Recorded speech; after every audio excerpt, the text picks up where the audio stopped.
মায়ের জুতো। নন্দিনী তৃতীয় শ্রেণীতে পড়ে। খুব সাধারণ ঘরের মেয়ে। প্রতিদিন স্কুলে হেঁটে যেত পায়ে ছাড়া চপ্পল নিয়ে।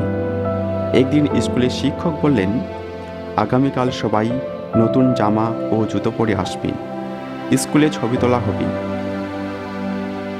সেই রাতে নন্দিনী মাকে বলল, মা, আমার তো নতুন জুতো নেই, আমি কাল কি করব?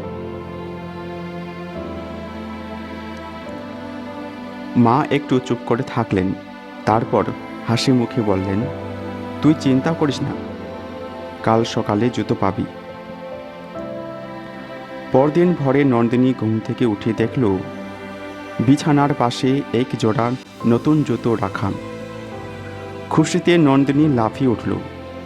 স্কুলে সেদিন নন্দিনী সবার সঙ্গে দাঁড়িয়ে ছবি তুলল, হাসি মুখে। কিন্তু সন্ধ্যায় বাড়ি ফিরে দেখল মা খালি পায়ে বসে আছেন। নন্দিনী অবাক হয়ে জিজ্ঞেস করল, মা, তোমার চপ্পল কই? মা মুচকি হেসে বললেন, আমার তো চপ্পল দরকার নেই আজ, আমি তো আর ছবি তুলিনি। এই গল্প থেকে আমরা যা শিখলাম, মায়ের ভালোবাসা পৃথিবীর সবথেকে নিঃস্বার্থ এবং আত্মত্যাগী ভালোবাসা। তিনি নিজের সুখ ত্যাগ করে সন্তানের মুখে হাসি দেখতে চান।